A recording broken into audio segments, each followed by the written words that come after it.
Esterk's mother despises him, calling him a magicless disgrace who doesn't deserve the family name. She's kicking him out of the family tomorrow, the moment he turns 15. Ellen jumped to his defense, demanding to know what she meant. Mother disowned him, calling him useless and kicking him out at 15. Ellen argued it was unfair, as his other brothers still lived at home. Licht was still her brother, but Mom reminded her they weren't even related. He was the miller's daughter's son. Two maids nearby listened curiously to this family drama. Ellen's cold gaze silenced everyone. She insisted, despite being illegitimate, he carries her father's royal blood. Her mother agreed and performed a real exorcism as a final mercy. Aristocrats have followed this ancient tradition for generations. The noble Esterik's kingdom founders performed this air-purging ceremony 5 times. 5 family members were already expelled before him. To stay, Licht must pass the expulsion trial and prove he's worthy of the Ather name. Helen fumed, but he stopped her from snapping at her mother and just agreed to her proposal. They exit the hall, leaving his mother fuming at his coldness. The butler questions her choice to act while the master is away. She did it because the master was away, while Helen stomped down the hall, screaming she hated her mother. Licht smiled and told her not to badmouth her mother. She asked why he agreed, but he gave no answer. As a bastard, he reminded her being kicked out was normal. He felt worthless, only shaming their family. Suddenly Alan hugged her, she cried. She asked if he minded their distance. He smiled and patted her head, telling her she hadn't changed a bit after all these years. She disagreed, claiming she'd changed, but he'd changed even more. She asked if he remembered the first time he showed her his magic. Everyone called him magicless, but seeing him use it left her stunned. Licht tried to play it off as an illusion, but she knew the truth even after all these years. She remembers that life-changing day vividly. As kids, Helen lost to him. She couldn't believe it. Everyone called him a worthless freak. He saw her bleeding and tried to help, but she screamed at him not to touch her. First he apologized, explaining he didn't mean to offend her. She vented her anger on a despised guy, but he fought back. Her senseless actions shocked her, making her publicly cry for the first time. Licht tried to calm her, then suddenly used his magic right in front of her. He sent the flowers soaring, catching her off guard, but he wasn't done yet. He covered her dresser with petals, making it seem like it was made of flowers. Seeing the flower dress, she was delighted, and he added the most beautiful thing wasn't the dress but her. Back in the present, she admits her fascination since that day, leaving him awkward and speechless. She asked why he hides his true power despite his strong magic. His swordsmanship was the best, even among Esther's brothers. She wanted to know why he constantly pretends weakness. It just asked her age, which threw her off. He realized she'd soon be old enough for marriage proposals. He wanted her to forget the person leaving, sure she'd find someone new fast. He questioned his words, catching him off guard. He cried, "You're too cruel." He ran away, not understanding what happened. Her expression surprised him. Those emotions still hit him after years. They shared the Estork name, but he knew they were worlds apart. It hurt, but this was for the best. They always lived in different worlds. Next morning, the action shifts to the Estork training grounds. Alone in the waiting room, Licht clutched a locket with his real mother's photo. Knock hits the door as someone begs to enter. It was Helen, and he was glad to see her one last time. He figured she was still mad about the other day, but scanning the room, she realized it looked like a death row cell. She confronted him, asking if he purposely planned today's test. He'd been talking about leaving since yesterday, and she knew he meant it. She suddenly stripped his shirt off, leaving him stunned and asking what she was doing. She revealed anciently, incest was common for Esther. He stopped her, reminding her it's just an old legend and strictly forbidden by family rules. She smiled, calling him a wonderful person. His body proved his hard training. She was certain she'd spent more time with him than anyone. She was confident he was destined to continue this special legacy. The doctor just smiled. She told him this before. He always ignored her, claiming nobles couldn't inherit, but she insisted he could, with proof right there.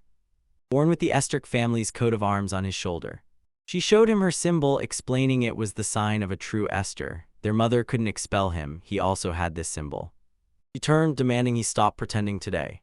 His silence said it all. He wasn't listening. She didn't get why he acted weak, but she refused to leave his side. He vowed to stop her mother's control. At the training ground, Marcus von Estork splashed wine on a butler, demanding they start already. Frodo von Estork noted it was almost 11, things would start soon. Their mother, Nenerva von Estork, chuckled, dying to see what happens next. Lena appeared, stunning her mother, who thought she'd never come. She apologized to the siblings for the delay, teasing a surprise to spice up the trial. Mom instantly grew suspicious, guessing her plan. Licht finally went outside. Once again, he grips the medallion. He'd faced the arrogant nobles who shamed him and his brother, but above all, determined for revenge on the Esthers, he finally stepped into the ring. He stepped onto the arena, everyone glared, calling him Laura Stark's bastard, unworthy of his noble title. Everyone saw him as just another ordinary guy. Licht watched the huge, loud crowd, shocked his trial drew more than just the Starks and servants. Seeing the peasant children, he realized Manhwa planned a public expulsion. Minerva ordered the expulsion test, explaining his simple task: prove his worth to Asdark's martial house. Gnome and a troll appeared. She confirmed his trial was a duel. He could pick his foe, and Licht pointed. He pointed at his brother and demanded a duel. Marcus raged. A magicless commoner has no right to challenge his royal blood. He looked at his mother, hoping she'd speak, but she only smiled, curious at his difficult path. Seeking answers, she ordered Marcus to show the scoundrel a true Stark's power, and he instantly obeyed. He'd beat him until he begged for mercy. The crowd buzzed. The Starks always provided elite mages, but now a magicless commoner fights in their name. Everyone knew the winner before the fight even began. Marcus entered the ring, mocking Licht's foolish act. He sneered Licht might beat a gnome or troll, but Licht chose to challenge him. Marcus questioned if Licht understood dueling a noble. In Reckless, nobles wield massive magic while commoners have zero power. The nobleman's duel demanded magic, but Licht couldn't use it. Marcus advised choosing a weapon for the duel to compensate for no magic. Licht saw his brother had a sword. He decided to use the same weapon, but before he could choose, Ellen stopped him, demanding he wait. She reveals his special weapon as a man steps forward with a massive sword. This was the legendary divine sword Turfing. He couldn't even hold it, it was too heavy. Aileen then announced a proposal for everyone. She wanted a prelude before the brothers' duel began. Turfin was a priceless Stark heirloom, a holy blade that crossed over from another dimension during the Age of Myths. Without magic, you can't even lift a sword. If Lika is truly magicless, he won't be able to touch it. For the traditional expulsion trials, she gave the so-called worthless a chance to prove their strength. Minerva questioned what she was trying to prove, while Alina silently apologized to him for the mess.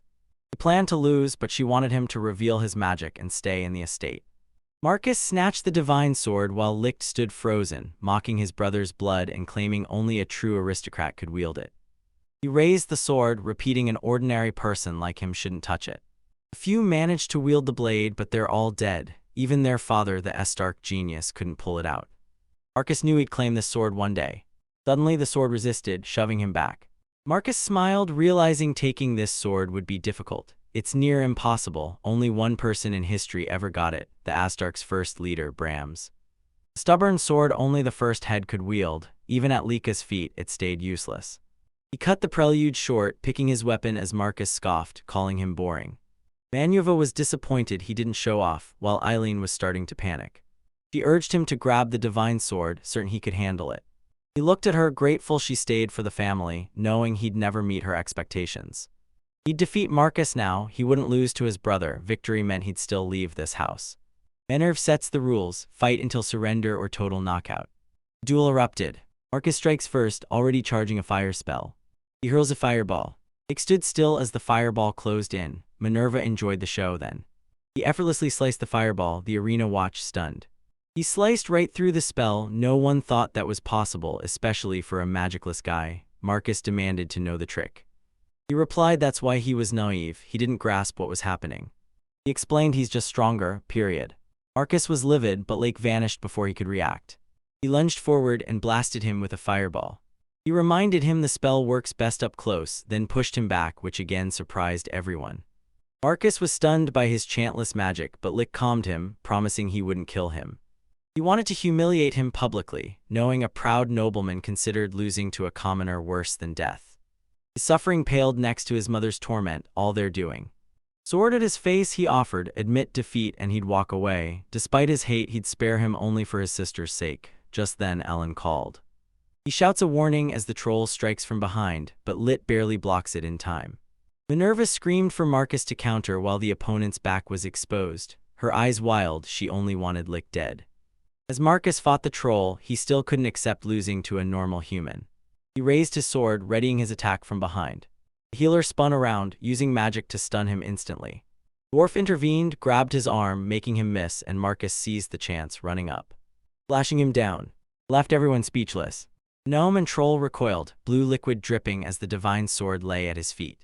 Marcus admitted he was right, losing to a commoner was worse than Dota, so he decided to kill him right there, not caring if blamed or called a coward. Ellen begged her mom to stop Marcus, but she'd been waiting for this and egged him on to finish the job. The knight dropped his sword and froze, awaiting death. Stunned, Marcus asked if he really thought he wouldn't hit an unarmed man. He blamed him for losing his fighting spirit mid-battle and his clumsiness, while a comrade's shouts encouraged him not to give up. Fearfully, she begged him to take the sword. Suddenly, the divine sword moved on its own. The ball shot into Lika's hand by itself. The sword spoke, telling him it wasn't his time to die. The crowd froze in shock. How could a magicless commoner touch the divine sword?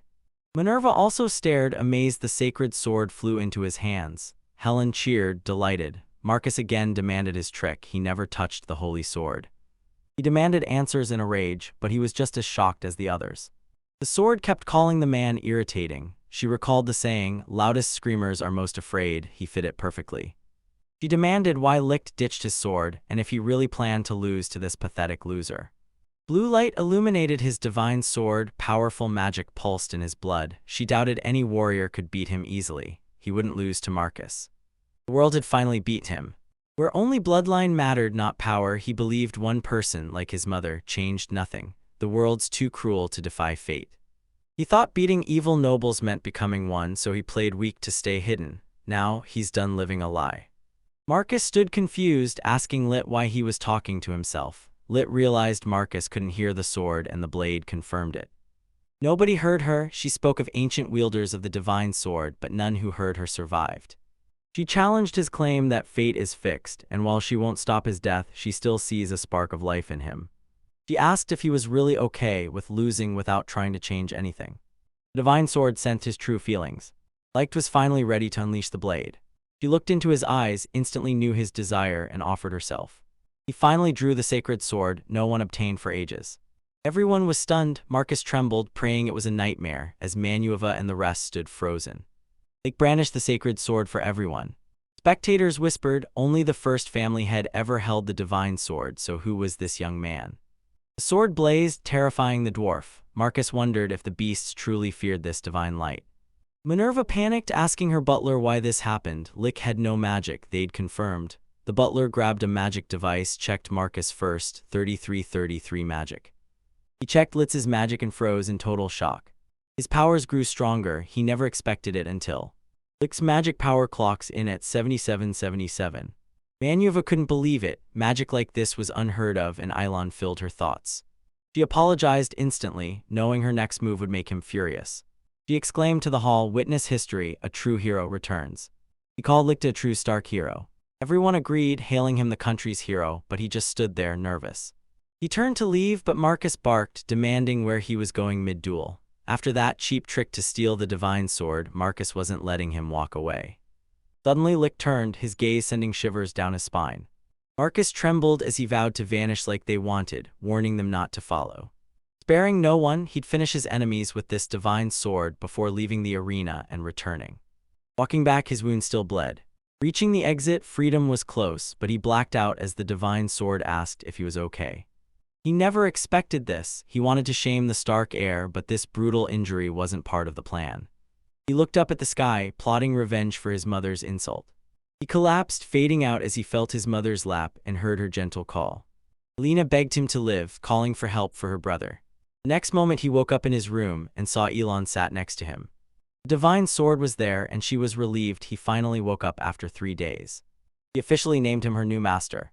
The sword asked if other divine swords spoke like her, noting her young voice for a sword thousands of years old. She snapped that she's the legendary sword, turfing and asking a girl's age is rude, then revealed Alina nursed him while he was out. She suggested he thank her, having stayed by his side and protected him. He smiled, patting Elin's head as divine swords watched, intrigued by his expression. She admitted that every day she grew more interested in him. First, she only liked his combat legacy, but now she wanted to see his future. She asked if he still planned to leave. He replied yes, he had no reason to stay. He knew Eileen would miss him, but he had to go, promising letters once he found a new home. Herfing begged to join him, but lacked new SD arc wouldn't let their teacher walk away without a fight. She revealed the truth after he fainted. The crowd hailed him as the sword's true master, and the nobles couldn't silence the truth. Everyone knew the divine sword chooses its owner, not even the king could change it. After they saw him with the sword, she assured him not to worry, promising with her by his side he wouldn't be bored. He agreed and stopped right there. He took her, hoping they'd become true partners. Abandoning the Stark name, he set out to face powerful foes with the divine sword by his side. He cut ties with his past and forged his own path. They called him the invincible ruler of the divine sword. Days later, a commotion broke out at the carriage ticket booth northwest of the Stark mansion. The admins told the women to guard their own gear, so one slammed the counter, shouting about a stable fight and demanding an investigation.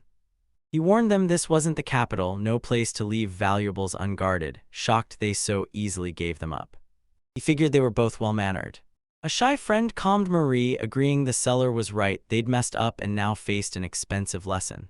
Marie didn't argue, but raged her carelessness meant her lady would go hungry, though Marie herself didn't. Girl summoned all then bowed. I apologize to everyone for making them wait in line. Let's try another angle. I sincerely apologize to everyone for taking their time and making them wait in line. Cut, sincerely taking their.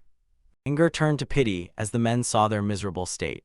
Ready to leave, she checked her pockets and couldn't believe it. She'd lost something again. He also lost their shared carriage tickets. They begged the seller for help, but he ignored them and told them to beat it. Rain destroyed the bridge, stranding them. Their only way north, the mountain carriage, was now impossible. Ready to walk, she saw a stranger approach. Mari quickly stepped in front, wary of his intent. The divine swordsman was stunned that a mere maid could react so fast. He asked if they'd just let the thief go. They replied they couldn't search anyone, only city guards had that right. The girl caught him whispering a magic spell. He suddenly cast a spell that surprised them both. They'd never seen anything like it. He revealed his custom spell, merging transparency and metal detection, leaving Marie stunned. She asked the princess if invisibility magic exists and how well you see while using it. She'd never heard of this spell and didn't understand it. Licht scanned the crowd until he spotted his target. The thief who robbed them sits here, pointing at the red-nosed man. The man insisted he wasn't a thief, just talking nonsense, but Licht told him justifying himself was pointless. His pocket bulged with gold coins, yet he denied it, claiming it was imagination. He smirks, claiming he's actually a mage disguised as a swordsman. To prove it, he says his underwear is covered in hearts and roses. He dared them to check his truth, and everyone agreed to verify it. Ignoring the claims, the man tried to leave, but Licht blocked him. Tensing up, he threatened to call the guards if Licht used force. He didn't notice his pants dropped. Licht warned him not to face the guard looking ridiculous, especially since he wore the exact underwear he described.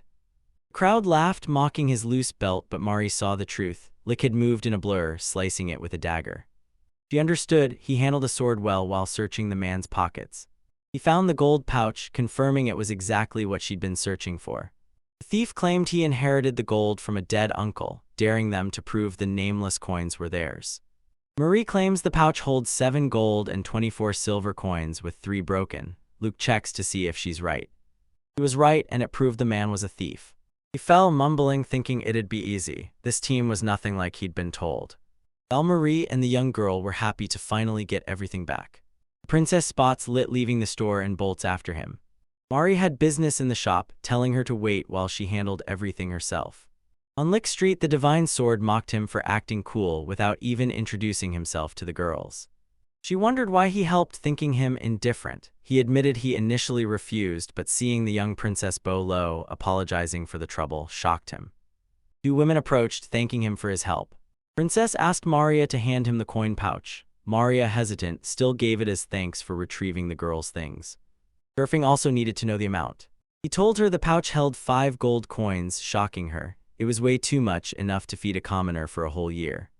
She agreed, but the princess insisted he get 5 gold coins. He was the only one at the stable who helped, so they had to reward his kindness.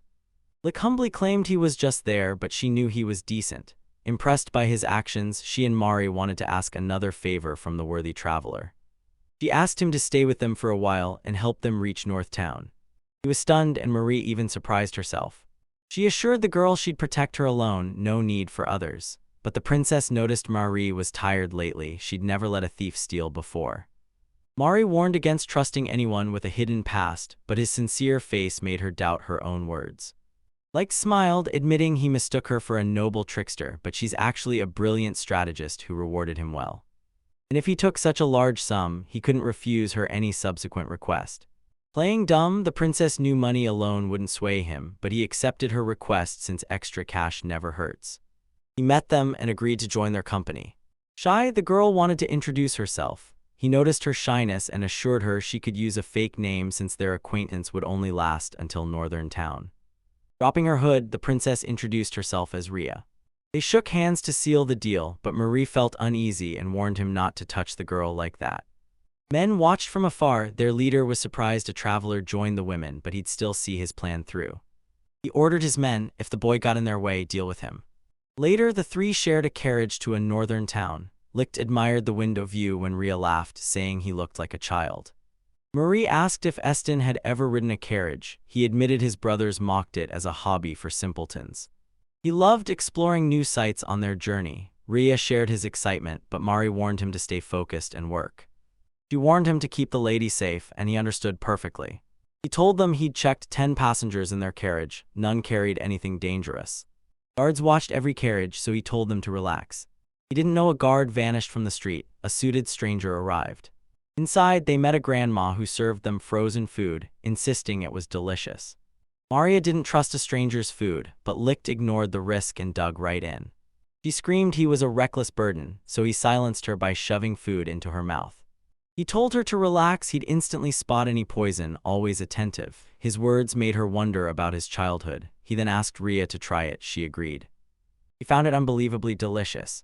The old lady eyed them, then asked if they were a couple. Ria fumed, ready to object, but Licht cut her off, confirming they were together. Ria stood speechless. Mari demanded to know his intentions, but Ria overheard 2 men whispering that they wanted her too. Since she had a boyfriend, they were out of luck. Licht explained this role keeps men away from Ria until the northern city. His sister used this trick to protect him, and they agreed.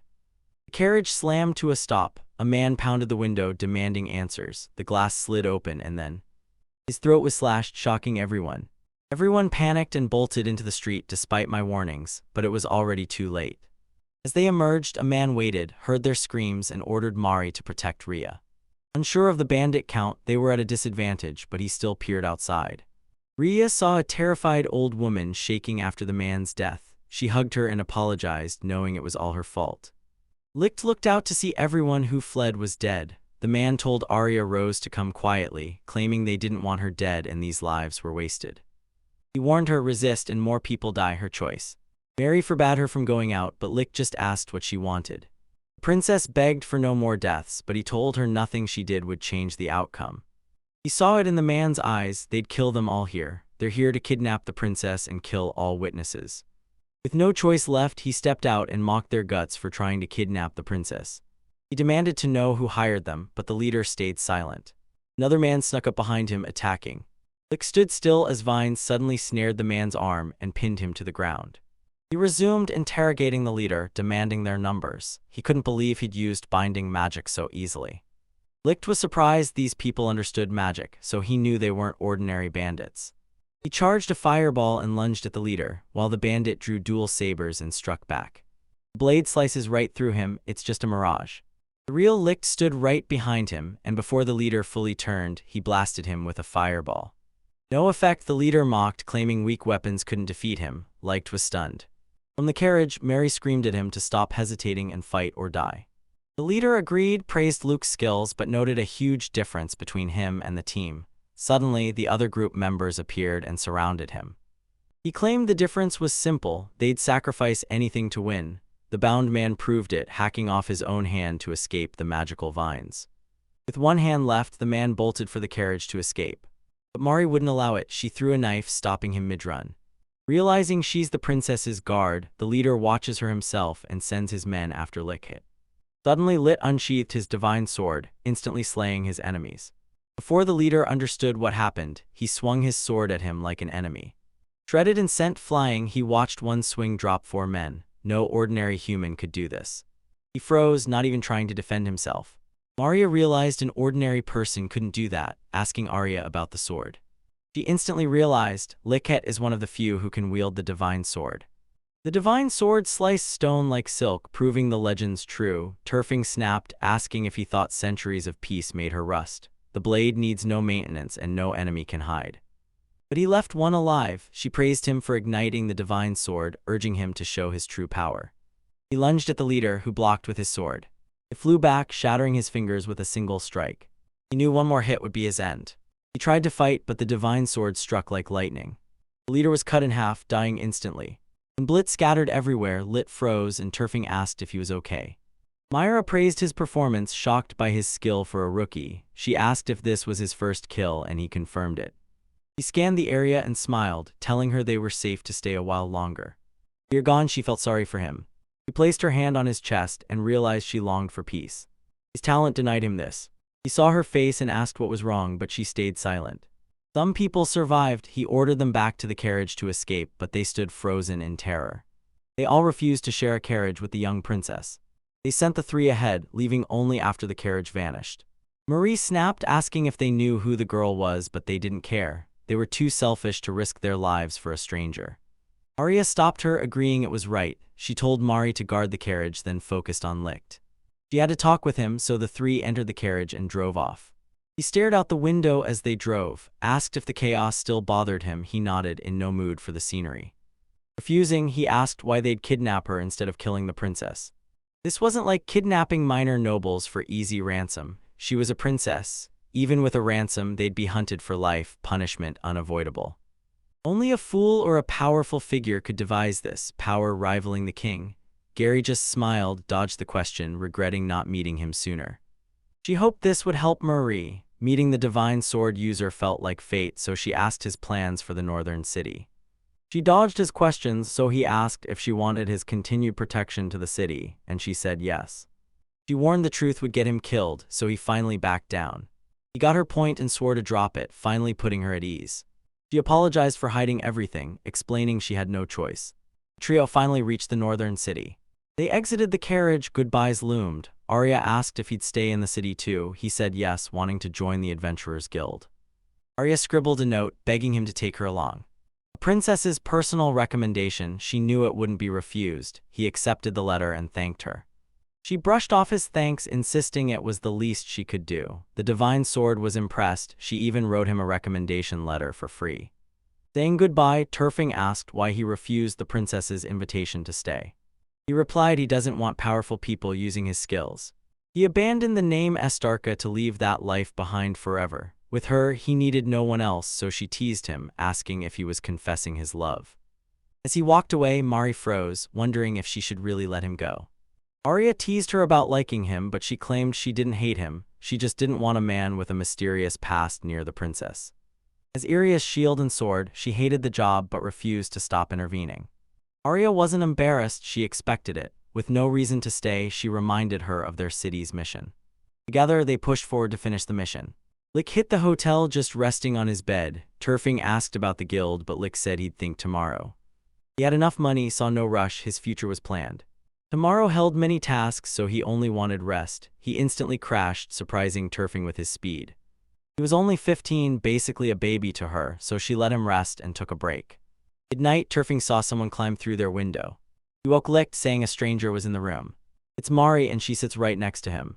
She knew he was awake since he always sensed intruders, but he didn't resist when she lunged. She asked him to believe her, and his eyes finally snapped open. He shoved her away, snapping what she was doing. "I play the villain, and what was your goal?" He knew she wanted something from this, so he asked her goal. She admitted she couldn't pay him compensation, so this was the only way she had to repay him. Acting cold, she told him to do whatever he wanted. She wouldn't stop him. Suddenly, she burst into tears, revealing she was faking it all along. He told her to stop crying and wipe her face. He couldn't watch the woman cry. He'd seen it his whole childhood. He often saw his mother cry alone. It always broke his heart. Just thinking about it gave him a headache. Mary asked if he was okay, but he suddenly pulled her into a tight hug. He gripped her so tight she begged him to stop the pain. She saw him trembling. He kept repeating no, and Marie had no idea what was happening. He hugged him, promising he'd be fine, because she always stood by him. Calming down, he felt embarrassed as the divine sword joked he was finally a real man.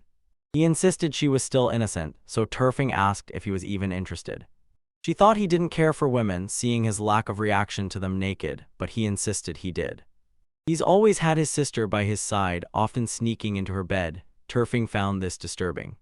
Marie asked who he spoke to. He turned, his cold gaze met hers. Was he mad she entered his room? She reminded him he'd seen her half-naked, so they were even. He smiled, telling her to save her skin for her future husband. He claimed he was talking to his divine sword, an Estark heirloom only he could hear.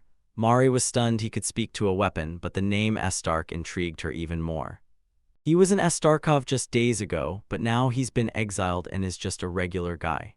She asked if Tisius von Stark was his father. He confirmed. Tisius Stark, a famous hero since Ladicrus's founding, protected the royal family. He's known as the strongest swordsman and invincible commander. Finding out Licht was her son explained his insane power, and she now vowed to keep him close. He asked why she was targeted with the princess since Connors had no royal ties. Royal knights usually guarded the princess, so he was shocked no one accompanied them. He had more questions. What is Arya doing here? Who's trying to kill her? He revealed his true name and urged Arya to share their pasts. Mari asked what he'd do with the full truth. He pointed out a mark 15 centimeters from her left collarbone and scars across her lower abdomen. Blushing, she asked why he cared now after ignoring her earlier. She got that scar protecting the princess. She called him a pervert. He countered, admiring her devotion to Arya, saying her noble character rivaled a true knight's. He knew it was unusual for her to ask for help, but she snapped at him to be quiet. It didn't concern him. But he understood she was in real trouble if she needed help from someone as defenseless as him. He refused to let them head home alone. No noble or knight, he refused to leave the crying woman, because abandoning her would make him lower than an animal. Mary smiled, admitting she misjudged him. Arya was right, he's a good person. She finally explained she doesn't know all details herself since she acted alone. She blackmailed him into silence, threatening to expose his reaction to the naked woman. He insisted her looks weren't the only thing that rattled him. No longer caring, she asked him to follow, time to tell him everything. The streets were empty despite the usual crowds. Mari explained they'd entered the holy district, home to the religious. They walked by day, but no one went out at night.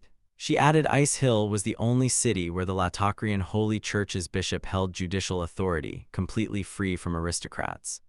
He finally realized why they chose this city. Despite their noble blood, they hated the aristocracy. Arya revealed which nobleman threatened Arya's life.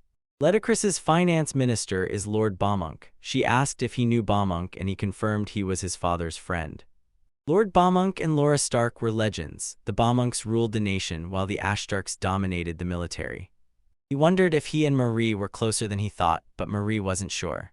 His father was now a suspect, so he asked if she still trusted him. She only asked if he was a traitor. He said no, and she believed him.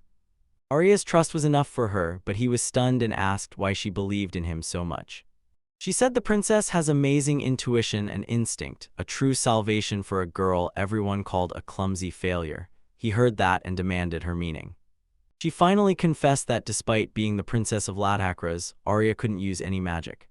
Radicrest, a wizard kingdom, valued magic above all. High magic meant prestige for nobles, even influencing bride choices, so Lika's mother forced him to fake being magicless, protecting him from Minerva. Even in the magic world, not everyone wielded spells. Sometimes, noble families bore magicless kids deemed worthless. These kids were either exiled to end their traditions or erased from history entirely. Nobles whispered this constantly, revealing the kingdom's true dark side. Licht was shocked. Arya unnecessary. He'd never heard of a princess called that. He pressed Mari. Is it true? She was sad. It was true. She assumed his talent blinded him to how unwanted kids suffered, but she didn't know he already knew everything. He faked his weakness and ignored the insults, but Arya truly had zero magic. He thought of all she heard. He marveled she kept that sincere smile through so many hardships. Marie revealed the princess wasn't helpless, wielding royal bloodline magic that no device could measure.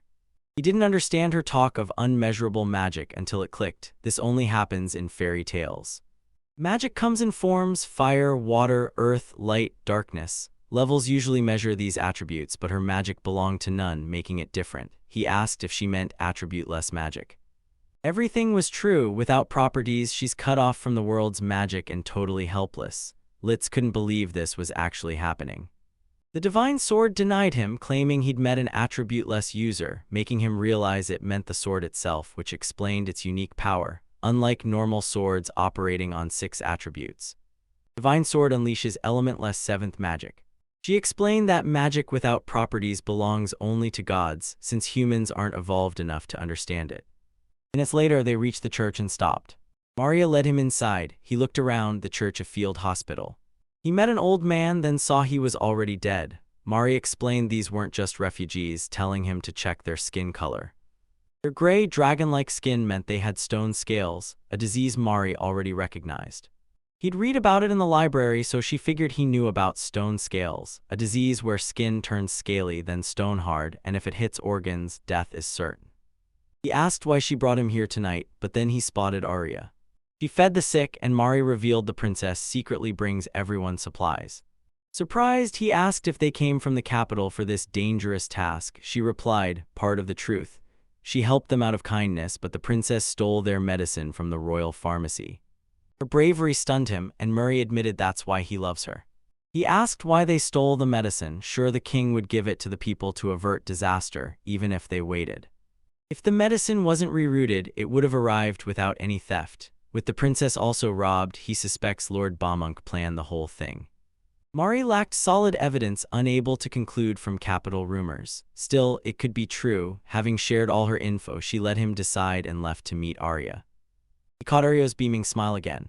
He knew greedy, magic-obsessed Bamunk needed Arya's lack of magic. Royals would punish him, but did Bamunk have an escape plan? He finally grasped the truth. The region was deemed unnecessary. The kingdom had countless ways to get rid of the useless, and he suspected this was how they'd deprive her of her claim. As he pondered, an old man snuck up and asked if he was the princess's knight. Grateful they arrived, the grandfather explained the medicine never showed up, leaving the city in total despair. Let's go with Ice Hill is the only city free from noble rule, so aristocrats are desperate to seize it. He's sure the pharmacy was hit too. Despite its beauty, the city is. If the princess hadn't brought medicine, the city would perish, so residents hailed her their savior. She was a saint even in the worst chaos. She made everyone smile. Grandfather saw her as Holy Rukia reborn, while Licht just listened. He couldn't understand how she smiled so sincerely and stayed kind, despite her brutal life. He realized his mom was the same, smiling for others but showing her true feelings when alone. He refused to believe people could still smile after so much hardship. His mother's death proved no one was that strong. He saw she fought everything he believed. Could he ever truly smile by her side? Will never live for others. If he saw this world through her eyes, would it change for him? The old man warns her dawn is near. He tells her to rest or God will punish him if she collapses. Marie insisted she rest while others handled the work. Exhausted, she agreed and went to lie down with her. Just as she was about to turn back, the knight approached her, sword in hand, and knelt before her. He slammed their stupidity, asking what they'd do if they caught the disease, since Marie wouldn't stop. He wanted to stop her, protect the princess, always by her side. She vowed never to abandon the suffering, and he knew she'd say that. He vowed to become the man who could protect her. Renouncing the Stark name, he's now a commoner who's pledged his life and sacred sword to Princess Arya Rose. She was intrigued he was an Estork, but she didn't ask further questions. She took his sword, making him her knight. Now a knight, she renames him Ice Hill. Shocked, he realizes this poetic name fits him way better than Stark. Mary, happy, decided to protect the princess with him, but suddenly Arya fainted. He fell into his arms, panicking that she'd caught an infection. Looking closer, they realized she was just fast asleep. Even the Divine Sword was surprised. She fell asleep at the award ceremony, utterly exhausted. It realized no noble looks anything like her. Resting, she thanked him, even licking, for everything. He became the princess's knight. After delivering Ice Hill's medicine, the trio headed to the capital, Lactaris, resting along the way. Doctor saw her quiet sleep, unlike his sister who snores, grinds teeth, and needs a pillow hug to sleep. He then eyed Mari, who looked exhausted too, and asked if she was tired. He offered to cover her night shift so she could rest. She took the deal and trusted him. Both women slept as he sat nearby. He still couldn't add Vaughn to his name without an official ceremony, but the princess's new surname was a huge step. He knew if word got out and Strk guarded the princess, Minerva would find out, sending her assassin to join the local thieves, a disaster he had to prevent. He swore to die for the princess. Watching Mari sleep, he couldn't believe anyone but his sister trusted him this deeply. He never saw this coming, but after leaving Estork, he's finally here. Mary woke up to Licht laughing at her. She asked if everything was okay, and he admitted he rarely talked to girls. He was thrilled his sister rested after the storm and looked just like him. Karia burst out laughing, while Mari felt awkward. She snapped he had no room to talk since he fainted seeing her naked, shocking everyone as he yelled it was a secret. Princess laughed watching them argue, then told them to stop. They'd arrived. All three finally hit royal capital Lectaris. A massive line blocked the capital gates and the guard halted their carriage, refusing to let them skip ahead. The driver flashed the letter, and the royal seal stunned the guard. Harry greeted the guard, smiled, thanked him for his work, and wished him well. He let her pass but froze seeing the beautiful princess. The people in line shouted at him to hurry up with the check. As they entered the capital, Licht was surprised how lively it was. A local asked if he was new to the royal capital. Licht replied he'd been here once with his father. That was ages ago and his memory was hazy. A decade should have changed everything, but the princess swore nothing had. She knew this country hated sudden change and Licht fell silent. She asks to visit a shop, insisting he needs better clothes for the capital. They entered the clothing store. The owner was thrilled Princess Arya visited after so long, asking how she was and if she kept up with studies. She knew the theory, but the owner spotted her companion. He was stunned by his beauty. Arya came to his shop. She needed clothes sewn. Licht insisted he didn't need it, but the owner agreed. If he'd be her knight, he needed to look better. His northern clothes were a dead giveaway, so he had to change to blend in and avoid trouble. Suddenly, he noticed the sword in his hand. As the fox licked him, it stared, warning, "Don't be sly." The owner instantly knew this was a true guardian. Arya feels safe with him, so she wants his personal protection at the Royal Academy. Shocked, he refused the academy, but she promised a massive reward to settle him. She ordered the owner to finish the outfit in 2 days, citing her school deadline. He agreed to the rush, and her business there was done. Licht stopped her, grabbing her shoulder, and warned against discussing it without his consent. He never agreed to join the academy. Terrified, Arya burst into tears, asking if he'd truly protect her at any cost. He backed away, swearing to protect her while still refusing school. The owner snapped, calling him pathetic for insulting a girl. Never dealing with crying people, he was clueless, so he had no choice but to join her at the Royal Academy, much to her delight. He wondered if her tears were real or just a trick, but he now knew she was a master at winning hearts. Her charm and friends kept her alive. He only made enemies. With time short, the owner measured him, and as he did, Licht wanted a bigger one, still growing, but the owner assured him the princess sponsored him, so no worries. He asked if the academy was still taking students, certain the enrollment deadline had already passed. She told him not to worry, she's already got a plan. While they talked, she sent Maria with a letter to the director, confident Maria would fix his admission. He questioned if Marie could negotiate with the director. She assured him Marie would convince him. They left the store and returned home. Marie was already waiting at the entrance.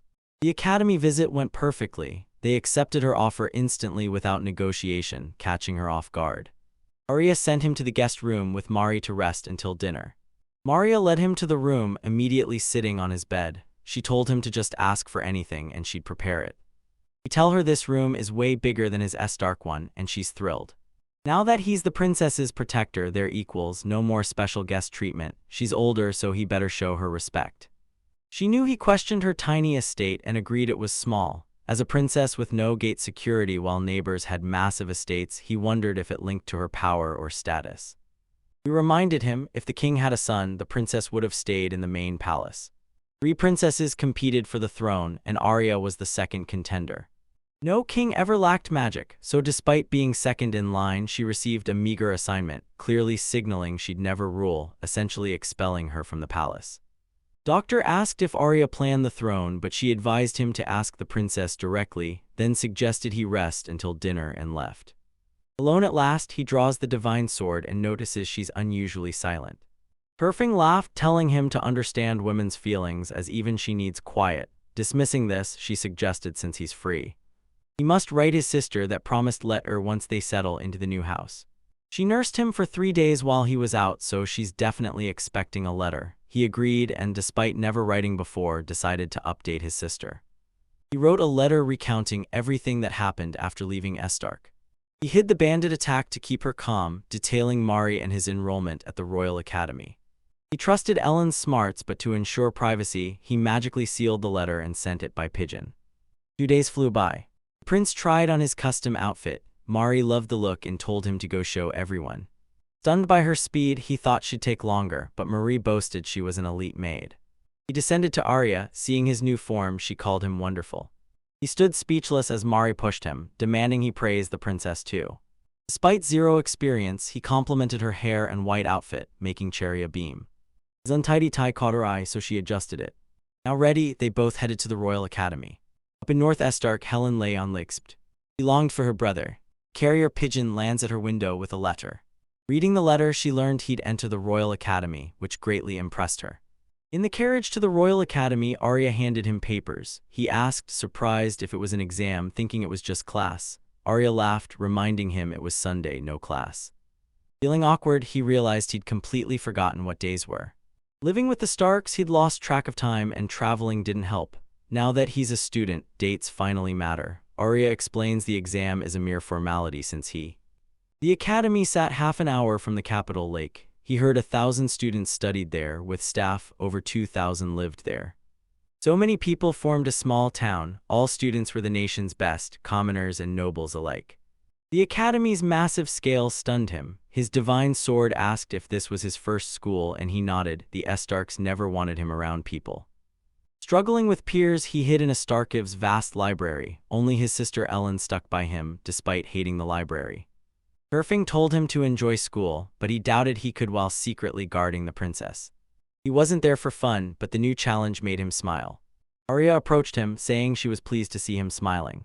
Embarrassed, he admitted he expected a simple school, but this place looks more like a royal palace. She agreed and explained this academy is a special school funded by the royal family. The academy's emblem featured a winged lion like the royal family's. Royal wings spread, academies folded, showing the royal family's vast power. The academy's strict hierarchy ranked students by magic power, sorting them into top, average, and weak tiers instantly recognizable by their uniforms. The academy claims equality, but it's a lie. His power earned him special status, but admission deals demoted him to 3 patches.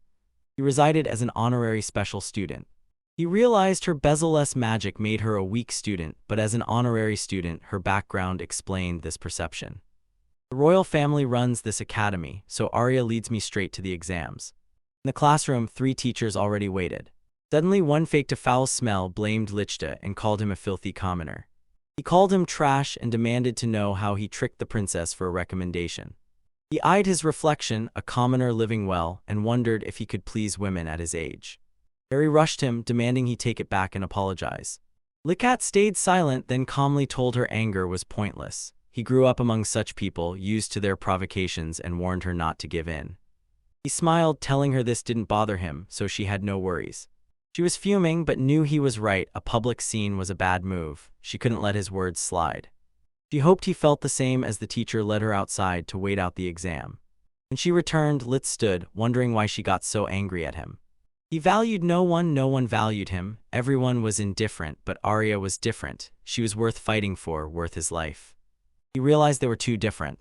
As she left, he stopped her, confessing he'd given up on everything since his mother died. He ignored what nobody's thought, but for her, he'd change. He couldn't love everyone like she did, but he'd be her true knight. He swore to protect her with his life, shielding her from both criminals and the world's injustice. He beamed overjoyed. The teacher snapped at him to focus for the exam, but he only remembered being a lonely nobody until Arya gave him a name and a purpose. As Icehawk, the second princess's knight, he demanded respect for her chosen name. The exam lasted 90 minutes, finish, then raise a hand. The teacher suddenly noticed the boy's fearful gaze lock onto his, sending a chill down his spine. The boy vowed to unleash Arya Rose's true knight power on him, then began the test. Minutes later, he raised his hand, finished. Only 10 minutes in, it seemed impossible. The racist old man approached, certain he'd rushed through the formality. To prove he was clueless, he checked his work, expecting the academy's lowest score as another teacher watched him. He realized the questionnaire questions were this year's university entrance exam. No wonder Grandpa was confused. He insisted on composing exam questions, then acted strangely, checking the letter. The old man froze as Licht scored 75, crushing the 70-point passing mark in just 10 minutes. He couldn't believe his eyes. Arya realized his knowledge was university level. After the exam, Luke left. As her knight, he refused to let the princess stay with fools who disrespect the throne. Fuming, the old man shouted that despite acing the exam, a boy without magic would never survive this school. He spoke and his answer sheet glowed, shocking all three teachers. Grandfather stared as the glowing answers formed an ancient word, then the paper suddenly flashed and burned away. It surprised him. He recognized the ancient inscription, meaning fool. He turned, licked the spot he left. The teacher couldn't believe an ordinary boy understood ancient writing just by seeing the sheet, solving a university assignment so fast. The old man realized Licht wasn't ordinary. He was a cursed child with insane mental powers. Hitting back, Arya hugged his arm and thanked him. Her closeness confused him. He warned her to back off. People already stared, ready to misunderstand, but she didn't care. She knew rumors would spread since he got in thanks to her. No matter, she knew everyone would soon see his true worth. He noticed she talked like his sister, and she instantly felt they clicked. After the exam, he asked if she was returning home, but she's moving into the academy dorms today. She explained Royal Academy students live in 36 dorms on campus, and his dorm houses ordinary, lower-level boys. He asked if they'd live apart. She nodded, heading to a special dorm for Jewel's students. He feared he couldn't protect her, but she promised special students could stay together. Relieved, he knew he'd stay right by her side. The Divine Sword agreed she preferred this, not wanting an awkward boys' dormitory. They finally reached the Moon dorm. They spotted a young girl under a tree. She asked if he was registering today. He was shocked. She wasn't just a girl, she was short. Setsu, the dorm cook, introduces herself and reveals she knew about the surprise transfer. She then smirks, asking if the girl next to him is his girlfriend. He claimed he was just a guard. She joked that if he brings a girl home, he should keep it quiet since the walls are paper-thin. He realized then, never trust a gnome's advice. Arya blushed. He noticed, quickly assuring her he meant no harm, but she nervously replied she wasn't worried. Setsu guessed they wanted the manager, so she offered to call her since she usually walks by the lake then. Meanwhile, she told them to wait in the manager's office. They entered the dorm. Setsu called the supervisor. Arya noticed his constant stares, asking if he liked Setsu. He replied yes, rarely seeing dwarves in regular jobs. She knew why he was curious. He was from the conservative north. In the capital, dwarves and elves mingle constantly. Abilities guaranteed work here, drawing people from everywhere, including Setsu. Remembering Setsu's words, he denied loving Arya, but she insisted their bond went way deeper than love. They were so close, always protecting each other, and this greatly impressed him. He realized again she was a good princess. He'd never heard of a capable person caring so much for a knight. She suddenly leaned in close, startling him. He asked what was wrong. She told him to call her only by her name from now on. No formal addresses, only closest friends use it. He was speechless, but you wanted it, so he used her name. She used polite honorifics and refused to change, which he saw as a sign of her good upbringing. It felt strange that the maid spoke casually while he stayed formal, but since he couldn't fix it, he just ignored. They burst into the dorm manager's office. Shockingly, the dorm manager was already in the room. They were the first academy students to walk straight into the dorm manager's office, no knock. Arya apologized, explaining they thought no one was there since they were told to wait in the office. She didn't care, telling them to always knock, even if the room looks empty. She kicked them out to start over. Harry knocked and the supervisor let them in. Entering, Arya bowed and kissed her hand while the others followed suit. The dorm head noticed her triple knock and asked if it was intentional. Arya knew this, a royal palace rule. If someone's inside, knock 3 times. The manager was thrilled to meet a real princess, but Licht seemed rude for just mimicking the locals. He apologized, explaining he grew up north with wild wolves who never learned to knock. The dorm understood, no need to knock twice. He replied, I know. Annoyed again, he quickly apologized and corrected himself. But sympathy grew and she introduced herself, Jessica von Almunich, head of Crescent Dormitory and etiquette instructor. He beamed, ushering Luke into the academy. She heard he cleared the entrance exam in 10 minutes flat, but he brushed it off as a rumor. She warned him not to only focus on the princess. He had to choose his path. She loved seeing talented youth holding high hopes for him. He bowed in thanks and she loved his perfect answer. She offered a dorm tour. As they walked, residents poured from rooms, stunned to find the princess herself among the newcomers. Everyone wondered who the stranger was, while Jessica explained that since he transferred mid-semester, he'd be living alone. Regulars take the first floor while lower levels fill the rest. Since facilities are shared, she warned him to adapt. Turfing joked that teamwork is impossible, making her wonder how he'll manage. Jessica showed him his room with 2 beds, 2 desks, and a wardrobe, more than enough. The manager was shocked. Most students hate these tiny rooms, but this guy was different. He asked Arya if lower-level rooms looked like that, but she didn't know. Jessica added this room looked nothing like the special students' quarters she knew. His things were in the room. She said the princess's messenger delivered them hours ago. She asked if everything was there. He confirmed it. Surfing alerted them. She sensed another divine weapon nearby. He finally saw why the academy was so elite. No wonder he met someone this powerful here. Surfing pondered a divine swordsman stronger than him, while Licht just smiled silently. Arya saw him talking to his sword again. Jessica didn't get it, but a closer look revealed the truth. She stopped Arya entering his room, warning her not to enter before the wedding and sending her back. Lunch break hits and she points him toward the cafeteria by the west exit. They hit the cafeteria where Su was prepping lunch. She introduced Licht as the new student, making everyone buzz about why he arrived so late. The whispering gets on his nerves, so he tells Setsu to quiet down. She apologizes for the scene and hands him another bun to make it right. She promised he could always turn to her for any help. Licht appreciated it. Grabbing his plate, he realized the gnome felt familiar, but he didn't care. Before Arya, everyone in Escorting avoided him, but now everything was changing. And approached, knocking his chair away as he sat. Bullies wanted to dominate the new kid. The rule, lower-level students ate standing. He wasn't surprised. He'd faced this his whole life.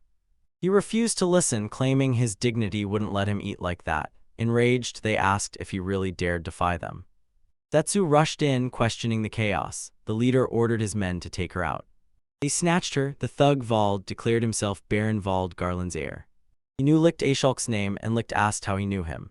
Rumors claimed Wolf enchanted the princess to enter the academy, but he felt too worthless to even hold a sword. Lieutenant asked if he wanted a duel, and Volt desired it. Since no exam was required, he let Lit pick the duel. Lit chose water sphere magic, catching Bold off guard.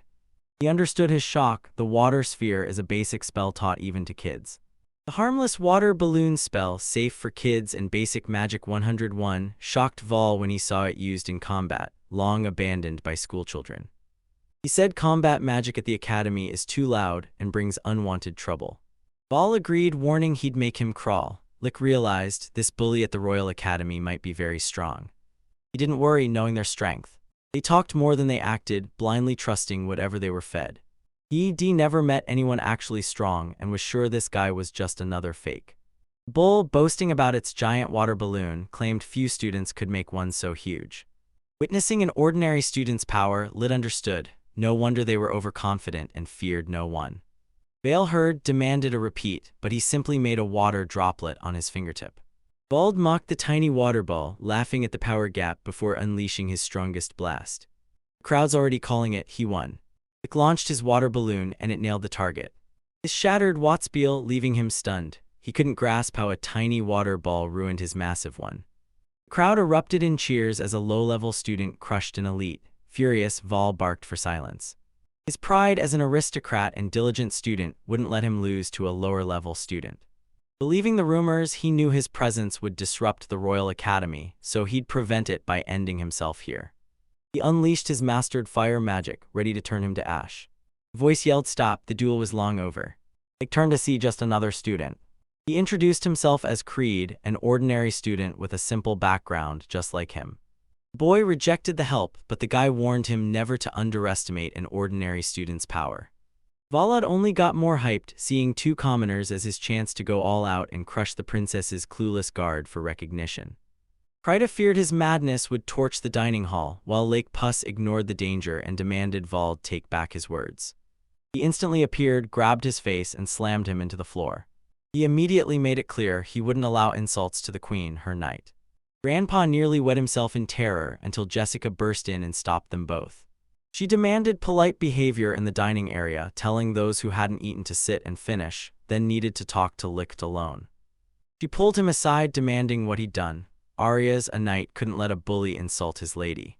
But that wasn't the real issue. Sensing a dark bloodlust in his strike, she called it unnatural for his age and asked if he'd ever killed before. He stays silent, and one look at his face shows her the question was a mistake. Guarding the princess at 15 proves he's already survived hell. She reminded him this is school, he's not alone. He'd find friends here to support him, so he should ask for help. He turned, saw Creed's broad smile that confirmed her words. That was it, she sent him back to finish his food. When he returned, she knew his bright abilities would attract enemies and admirers. He hoped he'd finally value those people. Patroclus's finance minister, Lancel von Baumunka, is busy training. Baumung's butler approached with news. Spy confirmed Rose returned to the academy, proving she crushed the thieves they sent. But that wasn't all. Beside her stood her knight, Licht Icekalk.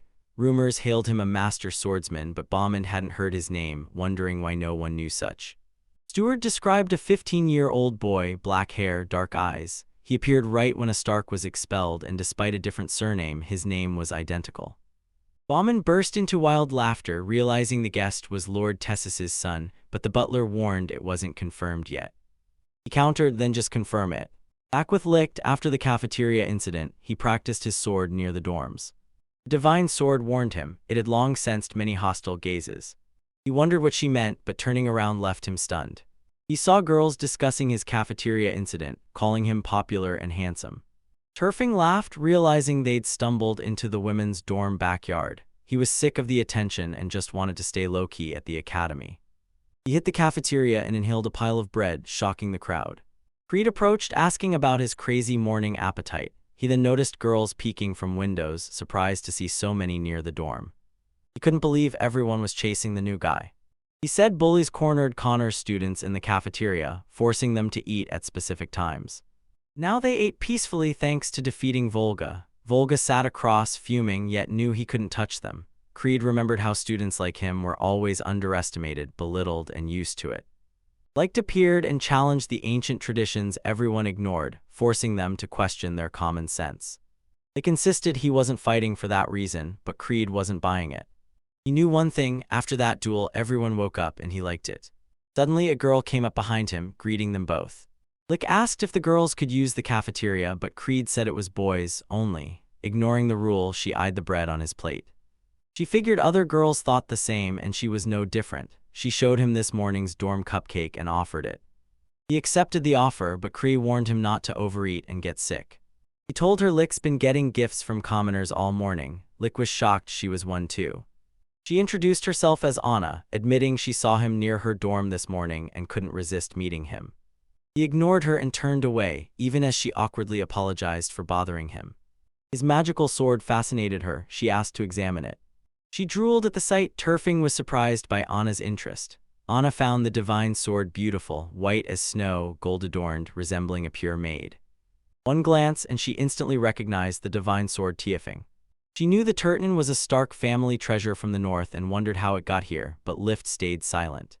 He gathered his things, saying it was almost time to pick up the princess. He said goodbye. Anna tried to stop him, asking if she offended him. He said nothing, just left. Creed tells her she's the only one who didn't approach him for his status. She was intrigued by his sword, making her interesting to him. Licht walked through campus, and every girl turned, losing their heads. Turfing loved her growing fanbase and might even let Anna touch her. She was a star, and everyone wanted a piece. He asked if she was famous. She confirmed it, the sword of the nation's founder. Turfing, shocked, Anna recognized her instantly, assumed she was a history buff. Or she just obsessed over divine swords. Finally, he reached the area's dorm. Nearing the gates, the divine sword blocked his entry, women's dorm. He didn't get the issue, so she explained guys can't just barge into the girls' dorm. He swore he wasn't a creep, but that's not the point. No girl wants a guy seeing them. He didn't care. Growing up around girls made him resent them, and he blamed those bitter memories on his sister, Ellen. He believed women felt no shame. Alan saw women's feelings differently. Arya by the gate overheard his words. Suspecting his plan, she instantly forbade his entry to the girls' dorm.